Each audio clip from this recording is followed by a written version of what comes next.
नमस्कार भैया जी, स्वागत है हमारे छोटे से ब्लॉग में। मैं पुष्पेंद्र सिसोदिया। मैं आज आपको बताऊंगा बेसमेंट अगर हम बनाते हैं तो किस प्रकार से बनाना चाहिए हमारे लिए। तो आप हमारे साथ इस वीडियो में बने रहिए। मैं आपको बेसमेंट जो बनना है वहाँ पे आपको लेके चल रहे हैं, फिर समझाते हैं बेसमेंट कैसे बनता है। दोस्तों, अगर आपका ज़मीन रोड लेवल से अगर 6 से 7 फीट नीचे होता है तो हम सोचते हैं कि क्यों नहीं वहाँ पे बेसमेंट बना लिया जाए। या फिर और भी ज़रूरतें होती है बेसमेंट बनाने की, जैसे कि हम बड़ी बिल्डिंग बना रहे हैं तो वहाँ पे हम पार्किंग का उसमें प्रोविज़न दे देते हैं कि हमारी बेसमेंट में गाड़ियाँ लग जाएगी और ऊपर फिर हम 3 से 4 फ्लोर तक अपना मकान बना लेंगे। या फिर ऐसा होता है कि बना रहे हैं तो बेसमेंट में हमारा गोडाउन या फिर जो शॉप होता है वो वहाँ पे मार्केट के पर्पस में यूज हो जाता है, तो हमारी जगह बच जाती है। और फिर हमें अगर हमारी ज़मीन अगर रोड से नीची होती है तो हमें फीलिंग भी नहीं करना होता है, तो इस तरह हमारे कॉस्ट की बहुत सेविंग हो जाती है। तो इस वीडियो में आपको यही बताऊंगा कि अगर आप बेसमेंट बनाना चाहते हैं तो उस बेसमेंट में जो हमें उसका फाउंडेशन देना है, यानी जो हमें उसमें मिट्टी खुदाई करनी है, खुदाई के बाद हमें कैसे उसमें पीसीसी डालनी है, फिर हमें उसमें जो सरिया होता है कॉलम खड़े करने के लिए, और फिर उसका जो रिटेनिंग वाल यानी जो आरसीसी वाल हम साइड साइड से देते हैं वो हमें उसमें सरिया कैसे बांधना है, और हमें जो फ्लोर यानी जो हम पूरा राफ्ट फाउंडेशन अपना जो डालते हैं उसमें जो फ्लोर में हम सरिया बांधते हैं यानी जो जाल देते हैं वो आपको कैसे बांधना है। यहाँ 3 से 4 इम्पोर्टेंट बातें बताऊंगा मैं। आप इस तरीके को अपनाएंगे तो आपका जो बेसमेंट है, जो राफ्ट फाउंडेशन है, वो काफ़ी मजबूत होगा और आपके घर में कहीं से भी कहीं सीपेज या लीकेज का चांस नहीं रहेगा और आपकी घर भी काफ़ी मजबूत होगी। तो चलिए वीडियो को डिटेल में शुरू करते हैं। राफ्ट फाउंडेशन बनाने से पहले एक छोटी सी बात हमें ये जान लेनी होती है कि आपका जहाँ पे घर बन रहा है वहाँ का मिट्टी का कंडीशन कैसा है। यहाँ जैसे मैं दिखा रहा हूँ, यहाँ आप देख रहे हैं कि पाइलिंग नीचे किया गया है। जहाँ जहाँ पे हमारा पिलर आ रहा है उसके नीचे 2 या 3 पाइल आपको दिख रहे होंगे, या फिर हमारा जो ये बीम है इसके नीचे भी आपको पाइलिंग यहाँ पे नज़र आ रहा है। जो ये पाइलिंग की गई है दोस्तों, ये करीब मेरा 10 फीट का यहाँ पे पाइल किया गया है, 3 मीटर का, और इसमें 6 सरिया 10 mm और 12 mm का यूज किया गया है। वैसे मैं बता दूं तो अगर आपका मिट्टी सही है, मजबूत है और वाटर का जो लेयर है वो ऊपर नहीं है तो आप वहाँ पे पाइलिंग नहीं कराएं और डायरेक्ट आप वहाँ पे जो राफ्ट फाउंडेशन होता है यानी पिलर खड़े करें, जाल बांधे और फिर उसकी कास्टिंग कर सकते हैं। तो यहाँ आप देख सकते हैं कि पहले पाइलिंग की गई। आप देख रहे हैं जो हमारे फुटिंग के लिए जो गड्ढा खुदा गया है और जो हमारा जिस पे राफ्ट फाउंडेशन हमें पूरे एरिया में डालना है उस पे हम पीसीसी कर रहे हैं।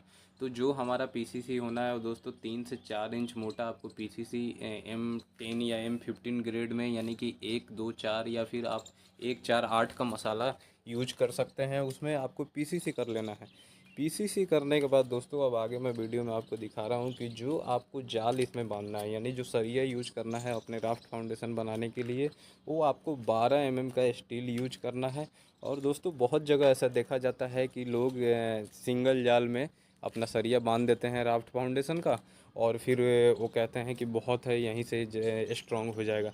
लेकिन ये भी दोस्तों आपके एरिया पे डिपेंड करता है, मिट्टी पे डिपेंड करता है और आपके बिल्डिंग के लोड पे डिपेंड करता है कि आप उसके ऊपर कितना फ्लोर बनाने वाले हैं और कितना उस पर लोड आने वाला है। तो यहाँ मैं आपको दिखा रहा हूँ, यहाँ देख सकते हैं कि जो हमारा यहाँ पे स्टील यूज किया गया है, ये जैसे आप छत में देखते हैं कि डबल जाल में हमारा जो सरिया बांधा जाता है, और अगर आपका जो दीवार है, दीवार के चारों साइड से यहाँ पे बीम दिया गया है और बीम से फिर उसको सरिया को बांधा गया है। जैसे छत में हम क्रैंक तोड़ते हैं वैसे ही क्रैंक यहाँ पे दे के आपको डबल जाल में सरिया बांधना है। सिंगल जाल में आपको सरिया नहीं बांधना है, वो अक्सर देखा जाता है कि वो फेल हो जाता है अगर कोई आपका शियर फोर्स लगता है या तेज़ भूकंप का झटका आता है तो।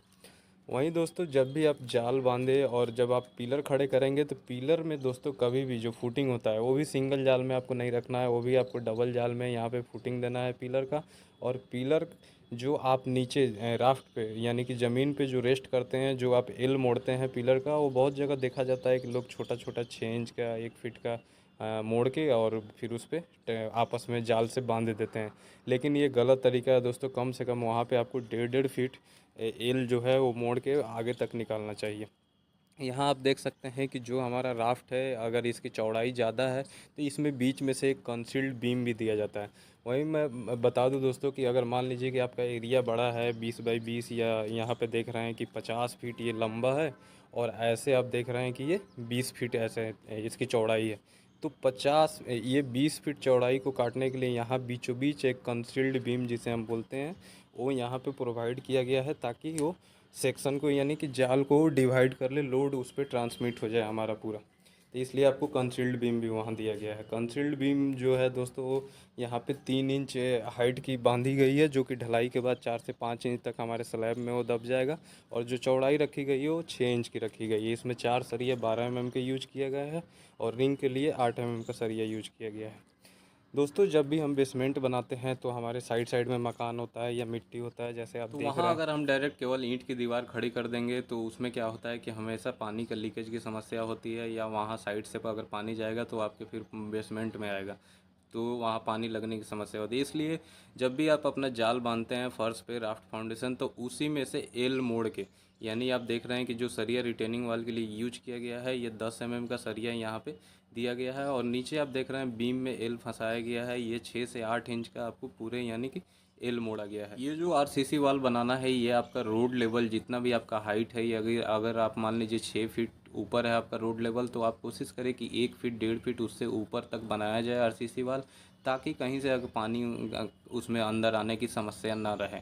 और दोस्तों अगर आप हैवी स्ट्रक्चर बना रहे हैं तो जो आरसीसी वाल चारों साइड से आप दे रहे हैं, उसमें आप डबल सरिया ज़रूर प्रोवाइड करें अल्टरनेट। और आप अगर हल्की बिल्डिंग बना रहे हैं और आपके दीवार में सपोर्ट है, मतलब दूसरे का मकान है, तो आपको सिंगल जाल वहाँ दे के और बाहर से आप 4 इंच उसमें कास्टिंग कर सकते हैं, और अंदर से 4 इंच की आप दीवार उठा के उसका 9 इंच का दीवार बना सकते हैं। तो इससे आपका कॉस्ट का सेविंग भी हो जाता है। तो दोस्तों ये राफ्ट फाउंडेशन में आपको ज़रूर ध्यान देनी है।